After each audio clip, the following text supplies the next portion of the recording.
ವಾಹನ ಸವಾರರಿಗೆ ಮತ್ತೆ ದರ ಏರಿಕೆಯ ಶಾಕ್ ಎದುರಾಗಲಿದೆ.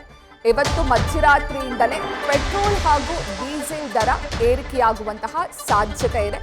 ಪ್ರತಿ ಲೀಟರ್ಗೆ 4 ರಿಂದ 5 ರೂಪಾಯಿ ಪೆಟ್ರೋಲ್ ಹಾಗೂ ಡೀಸೆಲ್ ದರ ಏರಿಕೆಯಾಗುವಂತಹ ಸಾಧ್ಯತೆ ಇದೆ.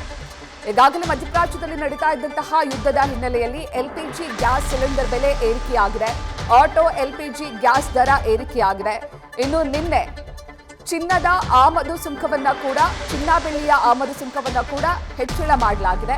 ಸದ್ಯ ದೇಶದಲ್ಲಿ ಪೆಟ್ರೋಲ್ ಹಾಗೂ ಡೀಸೆಲ್ಗೆ ಯಾವುದೇ ರೀತಿಯ ಕೊರತೆ ಇಲ್ಲ, ಯಾವುದೇ ರೀತಿಯ ಅಭಾವ ಇಲ್ಲ ಅಂತ ಹೇಳಲಾಗ್ತಿತ್ತು. ಆದ್ರೀಗ ಪೆಟ್ರೋಲ್ ಹಾಗೂ ಡೀಸೆಲ್ ದರವನ್ನ ಏರಿಕೆ ಮಾಡಲಾಗುತ್ತೆ ಎನ್ನುವಂತಹ ಮಾಹಿತಿ ಲಭ್ಯವಾಗ್ತಾ ಇದೆ. ಅದು ಇಂದು ಮಧ್ಯರಾತ್ರಿಯೇ ದರ ಏರಿಕೆ ಆಗುತ್ತೆ. ಪ್ರತಿ ಲೀಟರ್ಗೆ 4 ರಿಂದ 5 ರೂಪಾಯಿ ಏರಿಕೆಯಾಗುವ ಸಾಧ್ಯತೆ ಇದೆ ಎನ್ನುವಂತಹ ಮಾಹಿತಿ ಲಭ್ಯವಾಗ್ತಾ ಇದೆ.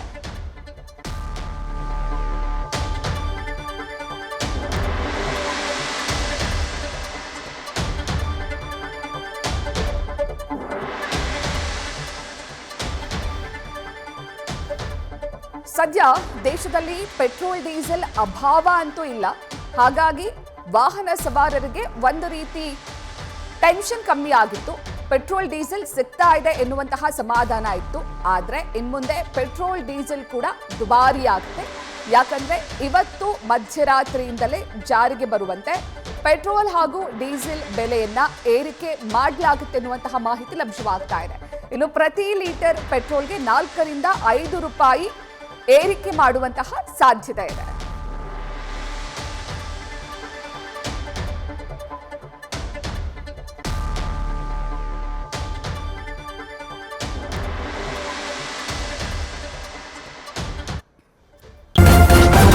ನ್ಯೂಸ್ ಫಸ್ಟ್ ನಿರ್ಭೀತಿಯಿಂದ ನಿಮ್ಮ ಪರವಾಗಿ.